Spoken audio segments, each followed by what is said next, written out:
नमस्कार साथियों, स्वागत है आप सभी दोस्तों का आपके अपने चैनल पर। दोस्तों, आज की जो हमारी वीडियो है, इस वीडियो में हम बात करेंगे यूपी ट्रिपल एससी ने दोबारा से वैकेंसी निकाली है। कितनी वैकेंसी है, क्या क्वालिफिकेशन है, कितना फिजिकल होगा, कब तक जो है उसकी शॉर्ट लिस्ट की लिस्ट लग जाएगी, मेन एग्जाम कब तक हो जाएगा और भर्ती कब तक समाप्त हो जाएगी, इस बारे में बात करेंगे।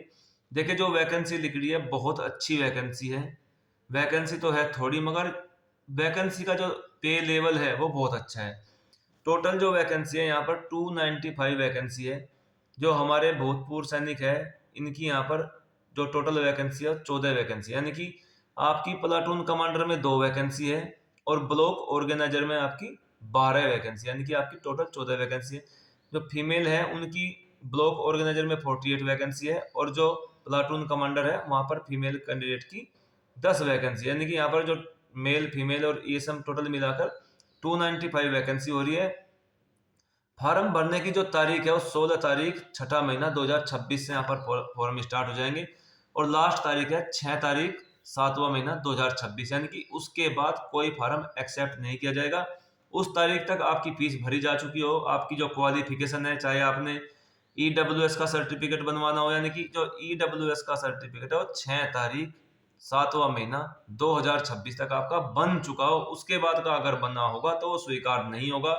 वैसे ही आपकी जो क्वालिफिकेशन है, ग्रेजुएशन है या जो भी आपकी क्वालिफिकेशन जो उसके इक्वल आपकी जो है वो 6 तारीख 7वां महीना 2026 तक आपने पूरी कर ली, यानी कि किसी भी प्रकार की क्वालिफिकेशन या कास्ट सर्टिफिकेट या ईडब्ल्यू सर्टिफिकेट जो भी है वो आपका बन चुका हो।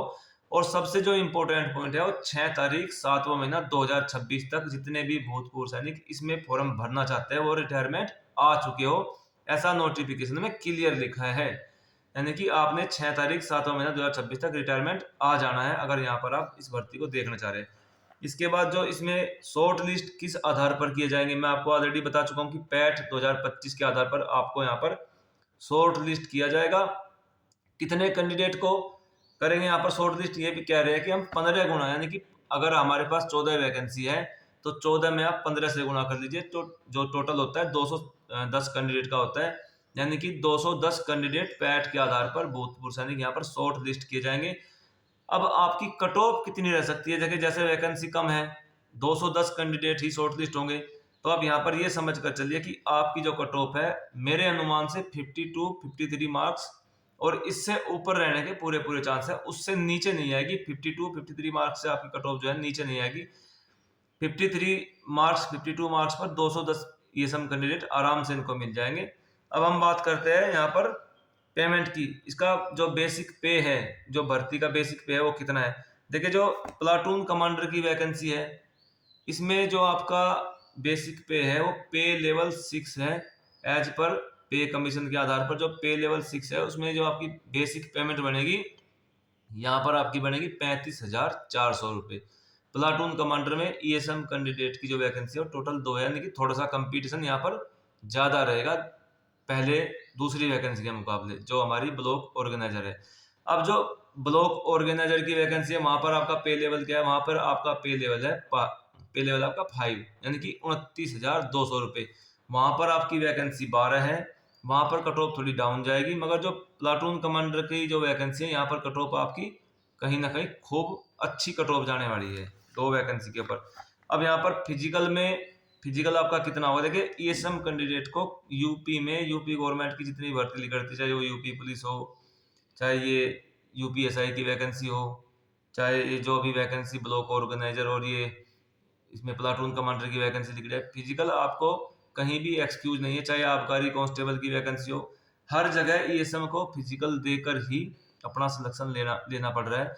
यहाँ पर जो आपने फिजिकल करना है वो 25 मिनट में 48 यानी 4.8 किलोमीटर की रनिंग करनी है, यानी कि 4800 मीटर आपने 25 मिनट में पास करना है। अगर आप इसको पास कर लेते तो आप क्वालिफाई हो जाएंगे। क्वालिफाई में कोई मार्क्स नहीं जुड़ते जुड़ते यहाँ पर सिर्फ आपको इसको पास करना है दिए गए समय में। जो फीमेल कैंडिडेट है उनको 2.4 किलोमीटर की रनिंग है और वो आपने पास करनी है 14 मिनट में, यानी कि फीमेल कैंडिडेट के लिए भी यहाँ पर थोड़ी सी डिफिकल्ट रेस है। जैसे कि यूपीएसआई में इनको 16 मिनट मिलते हैं तो यहाँ पर इनको 14 मिनट मिल रहे हैं। लास्ट डेट से पहले आपके जो डॉक्यूमेंट है, जो भी जिन डॉक्यूमेंट की आपको रिक्वायरमेंट है, आपने पूरे कर लेने हैं।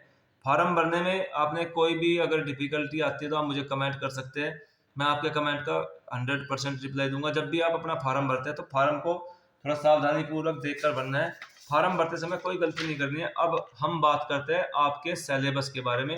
देखिए, मैं पहले भी 2-3 वीडियो में बता चुका हूँ कि यूपी ट्रिपल एस ने जो वैकेंसी निकाली है एक्साइज कांस्टेबल की, उसके बाद विधानसभा में जो वहां पर जो आपका गार्ड है, गार्ड की जो वैकेंसी निकली है, उसके बाद जो लोअर पीसीएस की जो वैकेंसी निकली है हमारी, इन तीनों का सिलेबस लगभग सेम है। सिलेबस में कोई भी अलग से चेंजमेंट नहीं है, सिलेबस लगभग सेम है। पहले मैथ और रीजनिंग के 10 सवाल थे, उनको चेंज करके डीआई में कन्वर्ट कर दिया, यानी कि मैथ रीजनिंग भी खत्म कर दिया। थोड़ी सी जो आपने गणना करनी है, जो थोड़ी सी कैलकुलेशन आपने करनी है, वो सिर्फ मैथ और रीजनिंग की जो थी वो आपकी अब डीआई में करनी है। यहाँ पर सेम सिलेबस, हूबहू वैसा ही सिलेबस, वही एग्जाम पैटर्न इसमें प्लाटून कमांडर और ब्लॉक ऑर्गेनाइजर में दिया है। यानी कि अगर आप अपने पैट का जो एग्जाम है उसकी तैयारी अगर अच्छे से करते हैं ना, तो आप यूपी गवर्नमेंट के अंदर जितनी भी वैकेंसी आई, यानी इन्होंने सिलेबस एक ही कर दिया है, यानी कि इस सिलेबस को पढ़िए। यानी कि ये कहना करना चाह रहे हैं कि भाई आप अगर यूपी गवर्नमेंट में सिलेक्शन लेना चाहते हैं ना, और कोई सी भी भर्ती आ रही है सिर्फ यूपी पुलिस को छोड़कर, जो यूपी ट्रिपल एससी के आधार पर है, यानी कि सबका सिलेबस एक कर दिया है। यानी कि अब यूपी ट्रिपल एससी में सिलेक्शन लेना आपके लिए आसान है। अगर आप आराम से बैठकर, तसल्ली बख्श बैठकर 4 से 5 महीना 6 महीना अगर अपनी पढ़ाई कर लेते हैं तो आपको यहाँ पर सिलेक्शन लेना आसान है। और जो इसका एग्जाम होगा वो 100 नंबर का एग्जाम होगा, 1/4 की नेगेटिव मार्किंग होगी। और मैं यहाँ पर आपसे पहले भी कह चुका हूँ कि आपने जो लोअर पीसीएस का आपका सिलेबस है उसको एक बार ढंग से रिवाइज कर लीजिएगा, ढंग से पढ़ लीजिएगा। आपका सिलेक्शन, जो जितनी भी यूपी ट्रिपल एससी के ऊपर वैकेंसी आएगी, सब में आपका सिलेक्शन होगा।